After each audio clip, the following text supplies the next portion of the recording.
For decades, plastic cutting boards have been touted as being safer to use because plastic is non-porous. But the truth is, you're safer with that old wooden board your grandmother used. If you've been to a kitchen store in the last couple of years, you may have noticed that they are starting to carry many types of wooden cutting boards. Not long ago, it was hard to find a wooden cutting board among the stacks and displays of plastic cutting boards, their packaging proclaiming how much safer plastic is because it won't trap and hold germs to get on food every time you use the board. Plastic boards were heavily advertised on TV for years, convincing everyone that plastic was better because it is non-porous.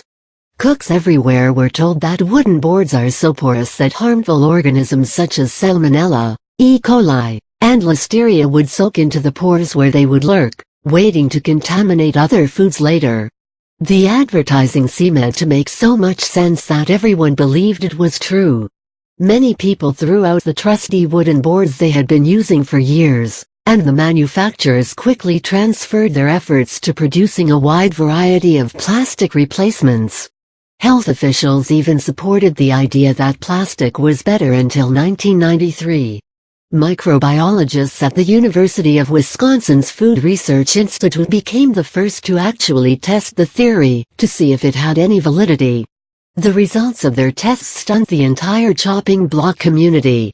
Researchers at the institute intentionally contaminated both wooden cutting boards and plastic ones with all types of bacteria that cause food poisoning. They then tested the boards regularly, without washing or touching them, to see what happened to the bacteria.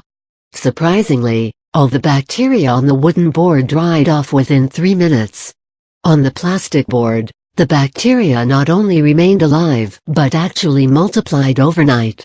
The explanation for the dramatic results is that wood is a natural bacteria-killing property, which plastic does not.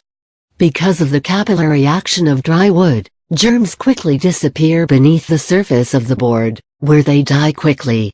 The exposed area on top of the board is free from microbes. In contrast, bacteria just sit on the hard surface of a plastic cutting board, ready to attack whatever food is placed on the board next.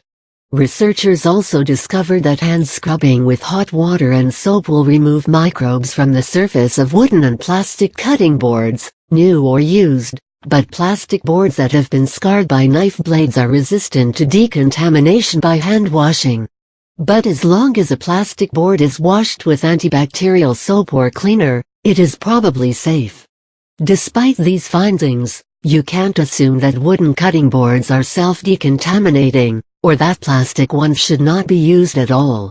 No matter what type of cutting board you use, you should always take the same precautions. Scrub cutting boards thoroughly with hot water and soap, or run through a dishwasher. Keep all cutting boards dry when not in use. Bacteria can survive only a few hours without moisture. A mild bleach solution can decontaminate plastic and other surfaces, but even at full strength bleach does not sanitize wooden cutting boards because of the organic composition of wood. To disinfect cutting boards, both plastic and wood, spray them first with a mist of vinegar, followed by a mist of hydrogen peroxide. This combination kills bacteria on meat and produce as well, without hurting or contaminating the food.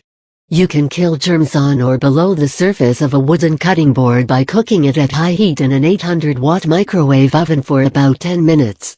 Microwaving will not disinfect plastic boards, however, since their surfaces will not get hot enough to kill the germs.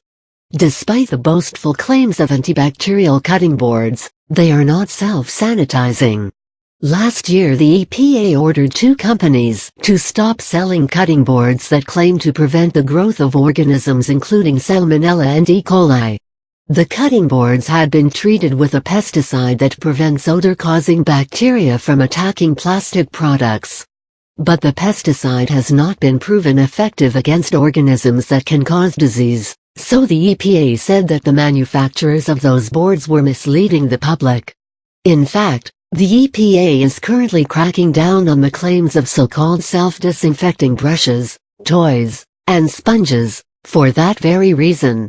It seems that your best bet when it comes to keeping your family safe from disease-causing germs is to just stick with your tried-and-true wooden cutting board. Keep it clean, and ignore the hype of advertising that claims plastic is better.